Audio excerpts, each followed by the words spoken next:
Midnight horror show, मुर्दा खाने वाला प्रेत।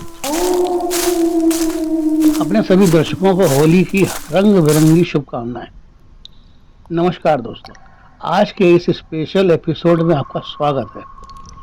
जीवन में कैसी भी परेशानी आ जाए, सबसे बड़ी आसानी से निपटा जा सकता है, लेकिन यदि किसी को कोई प्रेत बाधा आकर परेशान करने लगे, तब तो बस यही लगता है, या जीवन ले ले या फिर जीवन दे दे। जी हाँ, ये सच है। ईश्वर न करे किसी को कोई प्रेत बाधा कभी परेशान करे। आज जो सत्य कथा आपको सुनाने जा रहा हूँ, वह एक ऐसी प्रेत आत्मा की कहानी है जो न तो स्वयं कुछ खाती थी और न ही किसी को खाने देती थी। कहते हैं बिल्ली दूध पिएगी नहीं, फैला जरूर देगी। वैसा ही हाल कुछ इस प्रेत का था जो हमारे मित्र कैलाश जी की बेटी सीमा के ऊपर सवार था। सीमा की आप बीती घटना जैसी कैलाश जी ने मुझे सुनाई, वैसे ही मैं आपको बताने की कोशिश कर रहा हूँ। सीमा की उम्र अभी यही कोई 13-14 साल थी। वह रोज की तरह स्कूल जाने के लिए तैयार हो रही थी। तभी उसकी माँ ने कहा, बेटी 2 हफ्ते हो गए तुमने अपने सिर के बाल नहीं धोए, जा नहाने के पहले अपने बाल धो ले, फिर नहा कर तैयार होना स्कूल जाने के लिए। सीमा ने कहा, ठीक है माँ, अभी धो लेती हूँ अपने सिर के बाल। सीमा ने माँ की बात मानते हुए उस दिन सिर धोकर स्नान किया और तैयार होकर माँ के द्वारा तैयार चाय नाश्ता खा पीकर अपना बस्ता उठा स्कूल के लिए निकल पड़ी। अब तक उसकी सहेली रीना भी उसके घर पर आ चुकी थी। दोनों सहेलियां स्कूल के रास्ते आपस में बातें करती चली जा रही थीं। सीमा के बाल खुले हुए थे क्योंकि वे अभी गीले थे।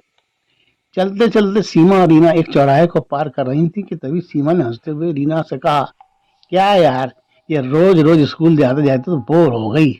चलो आज स्कूल गोल करके कब्रिस्तान चलते हैं। सीमा के मुंह से कब्रिस्तान की बात सुनकर रीना बोली, क्या पागल हो गई है? स्कूल गोल करके कब्रिस्तान चलेगी?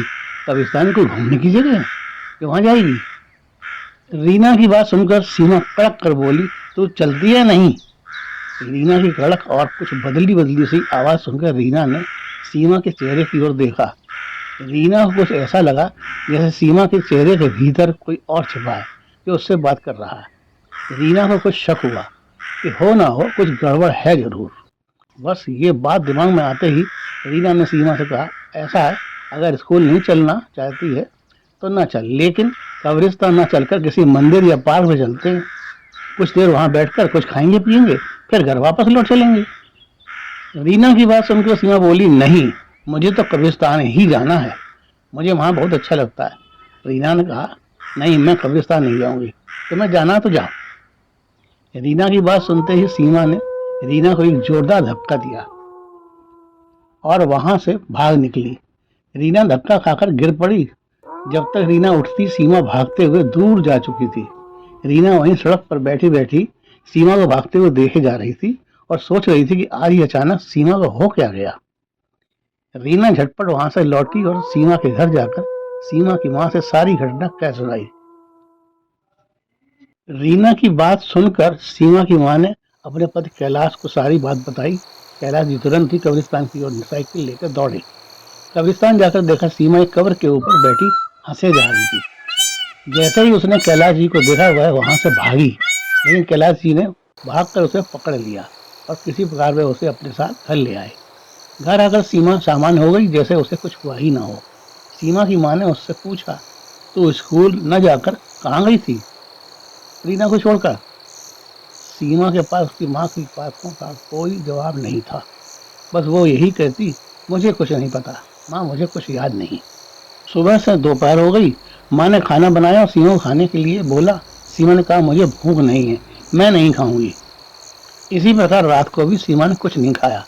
घर के सभी लोग खाना खा पीकर अपने अपने बिस्तर पर लेट गए। सीमा अपने कमरे में लेटी हुई। रात आधी से ज्यादा गुजर चुकी थी। सीमा उठी और छत पर लगे पंखे को ऑन कर दिया। पंखा पुराना था, इस कारण वह जब भी चलता था थोड़ा थोड़ा आवाज करता था। पंखे की आवाज बगल वाले कमरे में सो रही उसकी माँ के कानों में पड़ी तो उसकी नींद टूट गई।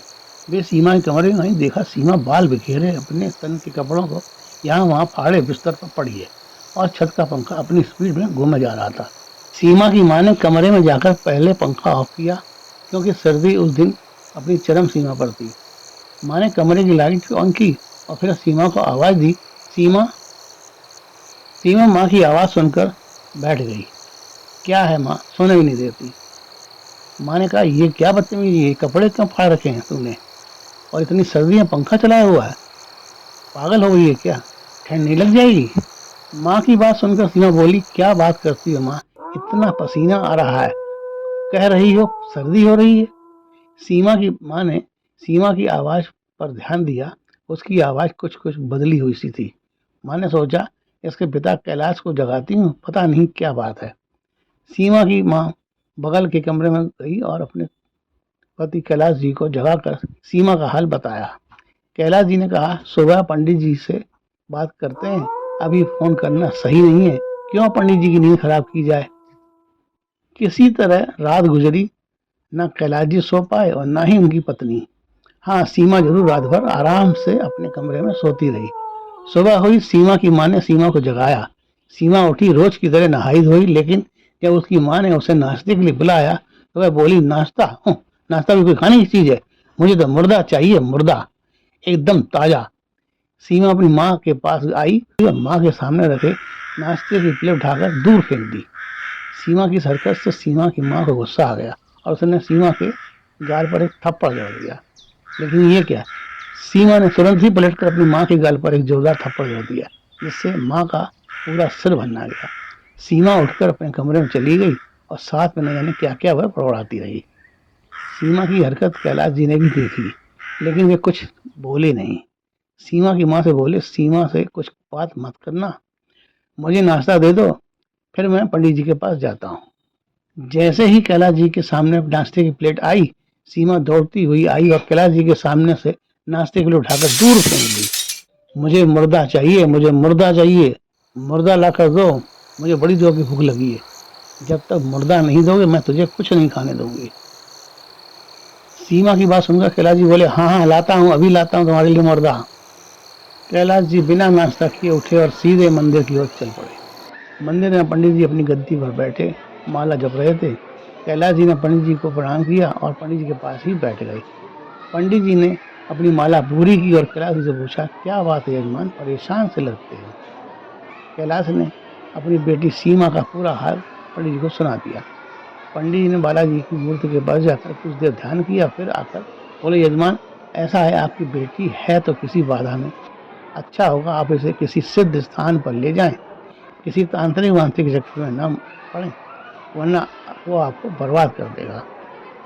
भूत प्रेतों से रक्षा कराने वाले तो सिर्फ ऋतरा सरकार, भैरवनाथ या फिर बालाजी महाराज ही हैं, और किसी में इतनी दम नहीं जो प्रेत बाधा से किसी को मुक्त करा सके।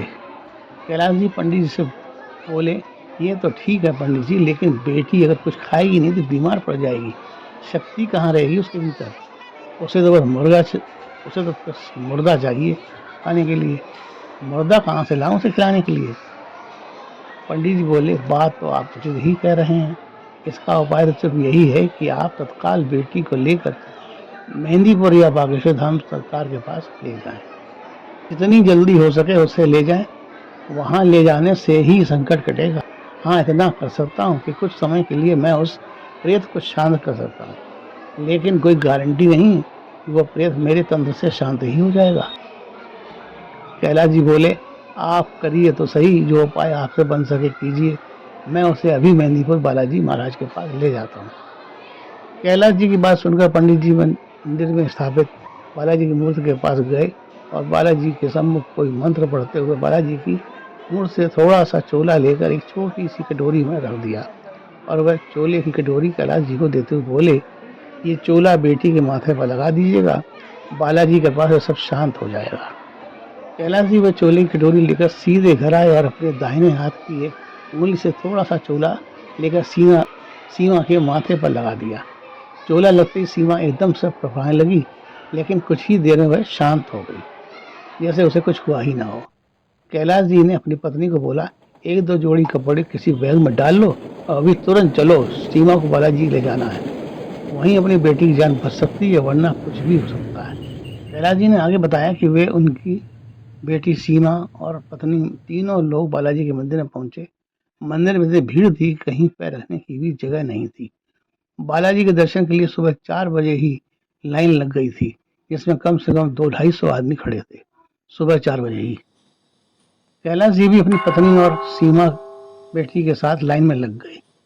दोपहर को उन्हें बालाजी महाराज के दर्शन सुलभ हो सके। उन्होंने बालाजी को अर्जी लगाई और बालाजी से विनती की कि मेरी बेटी की रक्षा करें, उसे प्रेत बाधा से मुक्त दिलाएं। बालाजी के दर्शन करके जैसे ही कैलाश जी अपनी पत्नी और बेटी के साथ बाहर की ओर आए, एक जोर का झटका सीमा को लगा और वह जोर से भागी और प्रेता सरकार की मूर्ति के पास जाकर जमीन पर लौटने लगी। कुछ देर बाद वह अपना सिर जमीन पर ढकने लगी। इसे देखकर कैलाश जी और उनकी पत्नी बहुत डर गए, कहीं सीमा का सिर न फट जाए। कैलाश जी की पत्नी सीमा को देखकर अपने आंसू रोक नहीं पा रही थी, लेकिन इतनी जोर जोर से सिर पर जमीन पर पटकने के बावजूद भी सीमा के सिर में कोई चोट या घाव का निशान तक नहीं बन रहा था। करीब 2 घंटे तक ये कार्यक्रम चला। उसके बाद सीमा जैसे एकदम शांत हो गई। वह उठी और सीधे बालाजी की मूर्ति के सामने जाकर नतमस्तक हो गई। वहां के पुजारियों ने कहा, इस बेटी के साथ कौन है? कैलाश जी बोले, जी मैं हूँ इसके साथ। पुजारी जी बोले, अब आपकी बेटी एकदम सुरक्षित है, बालाजी सरकार ने उसे ठीक कर दिया है। अब आप बालाजी को धन्यवाद करके उन्हें अपने साथ चलने का निवेदन करें और बेटी को यहाँ से ले जाएं। और हाँ, आप सीधे अपने घर जाइएगा, कहीं और नहीं। कैलाश जी बोले, उसके बाद सीमा को कभी कोई परेशानी नहीं हुई। समय रहते मैंने उसकी एक अच्छे परिवार में एक अच्छे वर के साथ उसका विवाह कर दिया। बालाजी के पास आज सीमा 2 बेटों की माँ है, जो अपने परिवार के साथ मजे में रह रही है। जय हो बालाजी सरकार की, आपकी कृपा सब पर सदा बनी रहे। दोस्तों, ये सत्य घटना मुझे कैलाश जी ने तब सुनाई थी जब मैं दिल्ली से लखनऊ का सफर तय कर रहा था और हमारी और कैलाश जी की सीट आमने सामने थी। अभी बालाजी के भजनों को सुनने के बाद हम दोनों की बातचीत का सिलसिला शुरू हो गया था। तब उन्होंने अपनी बेटी सीमा की दास्तान मुझे सुनाई थी, जिसे आज आपके सामने प्रस्तुत किया है। इसी के साथ आज का ये समाप्त होता है। अगले मंगलवार पुनः मिलेगा एक नई सत्य घटना के साथ। तब के लिए नमस्कार।